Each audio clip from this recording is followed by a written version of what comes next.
Salam damai sejahtera bagi Bapak Ibu Saudara sekalian dimanapun berada. Salam jumpa dalam Sapaan Gembala GKI pada hari ini. Mari sebelum kita merenungkan firman Tuhan, kita mempersiapkan diri terlebih dahulu. Mari kita berdoa. Bapa kami di surga, kami menyadari bahwa hidup kami hanyalah karena anugerah Tuhan. Mustahil kami bisa bangun pagi, kami bisa beraktivitas, dan juga mendapatkan kesempatan untuk merenungkan firman Tuhan. Kalau bukan karena campur tangan, pemeliharaan, dan kasih karunia Tuhan. Untuk itu, biarlah kami selalu mensyukuri setiap anugerah Tuhan dalam kehidupan kami, dan kami mau bersikap tunduk sebagai anak-anak Tuhan. Kami mau terus dengar-dengaran dengan firman Tuhan, supaya langkah-langkah kami dituntun oleh kebenaran-Mu.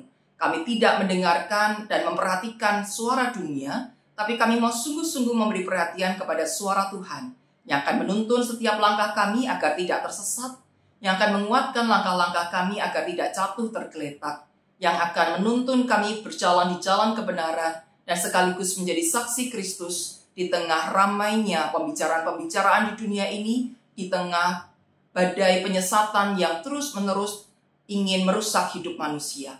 Tolonglah kami ya Bapa untuk sungguh mendengarkan apa yang mau Tuhan sabdakan, dan hati kami dipenuhi dengan sukacita ketika merenungkan firman Tuhan.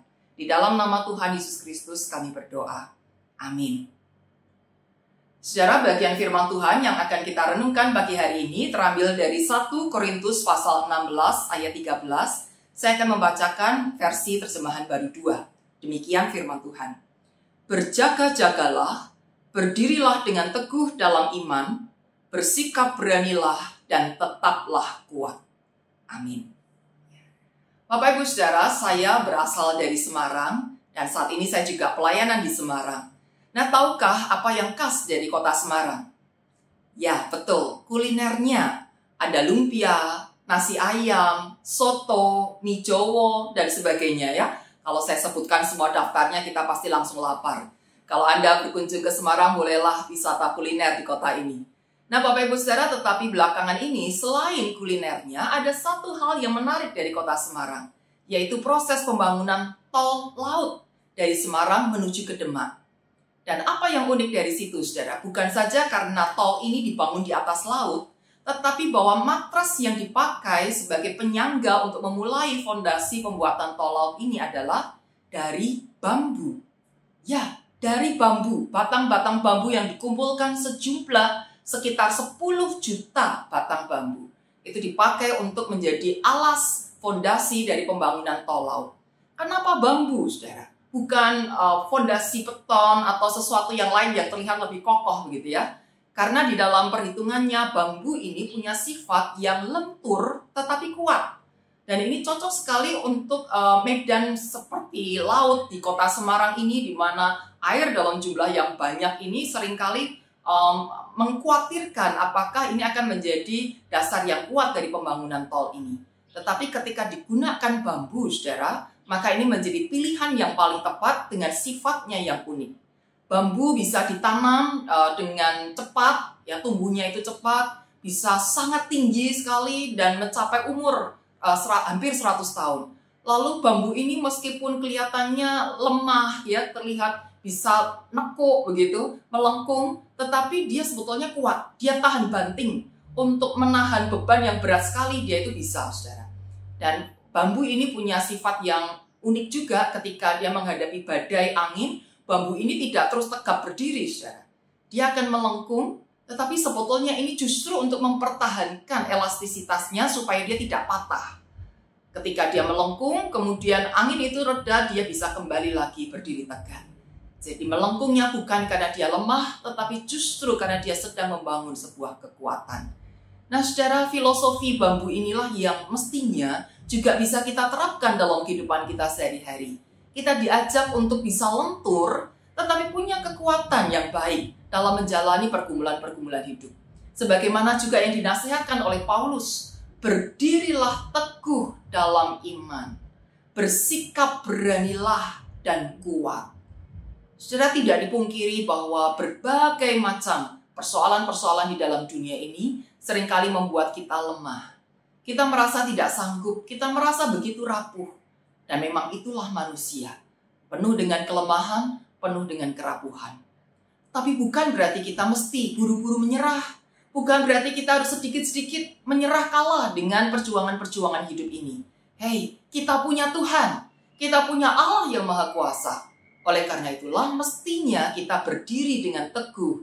Dan Paulus menuliskan ini bukan karena dia sok jagoan, bukan karena dia asal ngomong. Saudara, firman Tuhan ini dituliskan kepada jemaat di Korintus dalam perjalanan misinya yang ketiga. Jadi sudah banyak sekali perjalanan yang dihadapi oleh Paulus. Ada banyak sekali tantangan, masalah, siksaan yang dihadapi oleh Paulus. Masalah yang bertubi-tubi, bukan karena dia jahat, tetapi karena dia memberitakan firman Tuhan. Namun dalam semuanya itu, dia selalu merasakan pertolongan Tuhan yang begitu ajaibnya. Oleh karena itu dia bisa memberitahukan kepada kita untuk bersikap kuat, bersikap berani, dan berdiri teguh. Nah, apa yang mesti kita lakukan, saudara, supaya kita ini bisa tetap kuat dan lentur seperti bambu dan juga seperti Paulus? Kita bisa melakukan 3O, saudara. Yang pertama adalah olah iman. Bagaimana kita tidak saja membaca firman Tuhan dan berdoa, tetapi kita menghayati setiap bagian firman yang kita baca. Kita merenungkannya, kita bergumul bersama dengan Tuhan, kita mendengarkan kesaksian-kesaksian, dan semuanya itu kita olah. Kita resapi, kita hayati, kita pikirkan baik-baik. Bukan hanya baca kemudian sambil lewat, saudara. Kalimat-kalimat doa yang kita ucapkan juga bukan rentetan kata-kata yang kita ucapkan, melainkan doa yang lahir dari hati dengan penghayatan yang sungguh. Kepada siapa kita berdoa? Tuhan seperti apa yang kita jumpai dalam doa kita? Nah, dengan penghayatan-penghayatan iman itulah, maka kita bisa semakin kuat untuk percaya, berharap, bersandar kepada Tuhan, walaupun masalah kita belum selesai. Yang kedua, saudara, adalah olah otak.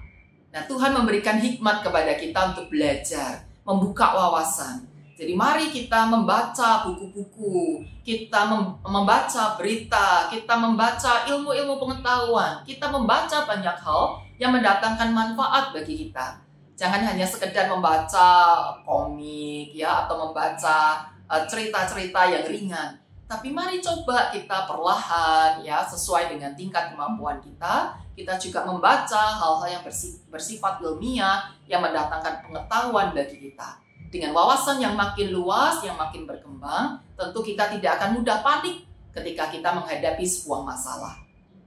Dan yang ketiga adalah tidak kalah pentingnya olahraga. Ya, seberapapun usia kita, olahraga itu penting. Tidak harus sesuatu yang berat sekali ya. Senam-senam kecil, sekedar meregangkan tubuh kita, ya, sekedar berjalan kaki sebatas yang kita mampu. Atau kalau kaki sudah tidak kuat, mungkin kita gerakkan tangan kita, pundak kita gerakkan mulut kita, ya, kita senyum, kita mengucapkan kata-kata dengan jelas, kita olah wajah kita, maka itu juga akan menguatkan otot-otot kita. Dengan tubuh yang bugar, dengan tubuh yang segar, tentu kita juga akan lebih kuat di dalam menghadapi pergumulan kita. Nah, Bapak Ibu Saudara sekalian, kita memang manusia yang lemah dan rapuh, tapi bukan berarti kita tidak mampu untuk menghadapi perjuangan kita. Sebab ada Tuhan yang selalu beserta dengan kita, dan Tuhan yang memberikan daya bagi kita untuk mengolah iman, otak, dan juga raga kita. Selamat berjuang. Kiranya Tuhan Yesus memberkati kita semua. Mari kita berdoa. Bapa yang baik, kami bersyukur Engkau terus berjalan bersama dengan kami. Engkau terus menolong kami dalam menghadapi pergumulan-pergumulan kami. Maka biarlah kami tidak mudah tenggelam dalam persoalan kami tidak mudah menyerah dalam perjuangan-perjuangan hidup. Melainkan tetap tegak, berdiri, tetap tegar, untuk melanjutkan perjuangan kami sampai nanti Tuhan tentukan waktunya selesai, semuanya tuntas. Terpujilah Engkau Allah yang mengasihi kami, dan biarlah Engkau yang terus berserta dalam setiap pergumulan kami. Engkau kuatkan kami yang sakit, Engkau bukakan jalan bagi persoalan finansial kami, Engkau beri pendidikan yang baik buat anak-anak, buat cucu-cucu, buat keponakan kami. Tuhan karuniakan keharmonisan dalam rumah tangga kami, dan Tuhan mampukan kami dalam kerja, dalam pelayanan, dalam setiap karya, dan apa yang kami lakukan ini boleh membuahkan hasil-hasil yang manis. Hanya di dalam nama Tuhan Yesus Kristus kami berdoa dan berserah diri. Amin.